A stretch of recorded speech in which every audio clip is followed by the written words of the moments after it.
This is the channel Learn History While You Sleep. Here, you'll find immersive, softly narrated stories from ancient civilizations, medieval empires, and forgotten corners of history, all told in a calming tone designed to help you relax, unwind, and fall asleep. Each episode is crafted to blend education with rest, transforming bedtime into a gateway to the ancient world. New videos weekly. Topics: Rome, Greece, Egypt, medieval Europe, lost empires, and more. Let history guide you into dreams. Subscribe and start your journey through time while you sleep.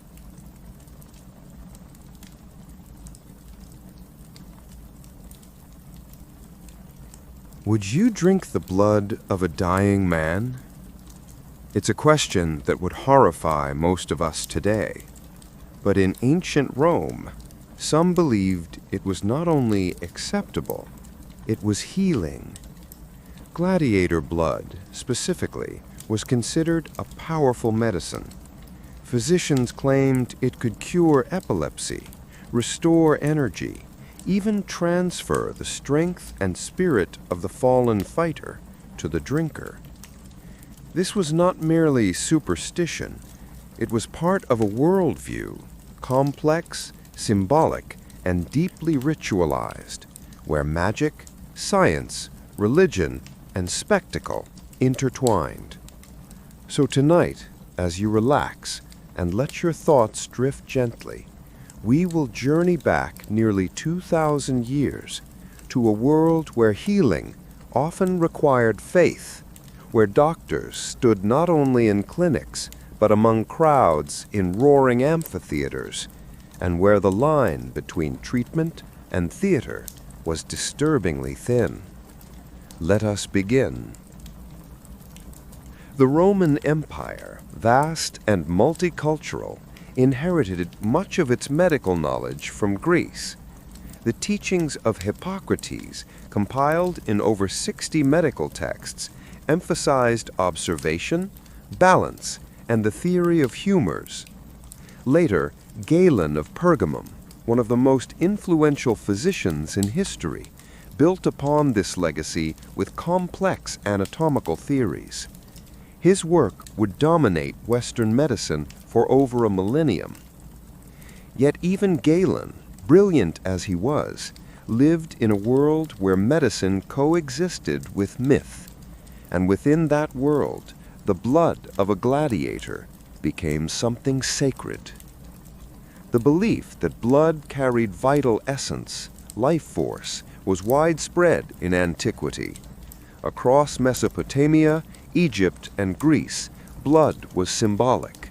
It sealed contracts. It nourished gods in sacrifice. It anointed kings. The Roman mind inherited these associations, but with a Roman twist. If blood holds power, then the blood of the powerful must hold the greatest power of all. Gladiators, trained fighters, often slaves or prisoners, were objects of both horror and admiration. Their strength was unmatched, their pain public, their deaths theatrical. To the Roman public, they were brute animals, but to others, including some healers, they were vessels of vitality. One condition in particular made this belief grow: epilepsy. Known as the sacred disease since the days of Hippocrates, epilepsy confounded the ancient mind. It struck without warning, left the body convulsing, and appeared to rob the soul. Pliny the Elder, the encyclopedist whose natural history remains a key source on Roman thought, writes of many so-called cures. Among them, he notes the widespread belief that consuming the blood of a gladiator, especially fresh and warm, could cure epilepsy. Scribonius Largus, court physician to Emperor Claudius, also recorded this practice, although with a tone of skepticism. He listed it among the strange folk remedies that mingled with formal medicine. The reasoning was clear. If the disease was possession, then one needed to counter it with force, strength, virility, raw life essence.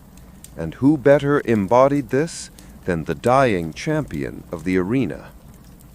Now, imagine the scene. A dusty amphitheater, the crowd still buzzing from combat. A gladiator lies still, blood darkening the sand. From the shadows, a physician emerges, or perhaps a desperate parent with a trembling child. They collect the blood in a goblet, still warm, still steaming. It is passed to the lips of the afflicted. The taste metallic, bitter, primal. But more than a potion, it is a ritual, a hope, a communion with strength. This was not an isolated belief. Across the ancient world and far into the Middle Ages, the idea of transferring power through consumption existed widely.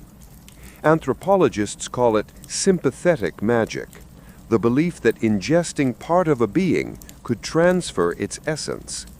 The Norse spoke of berserkers, warriors who drank wolf blood to channel ferocity. In Chinese Taoist alchemy, tiger parts were consumed to gain courage and longevity. In Africa, parts of lions were ingested in warrior rites. In Mesoamerica, hearts of the sacrificed were consumed in religious contexts.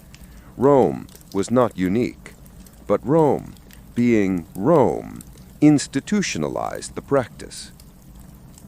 While not officially sanctioned, it was tolerated. Some magistrates turned a blind eye.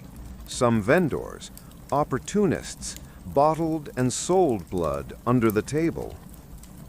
In some provinces, even the liver of fallen fighters was harvested, mixed with herbs or honey, and consumed. Galen himself, while never supporting blood drinking, acknowledged that many Roman citizens believed in the power of gladiator remains. He urged caution.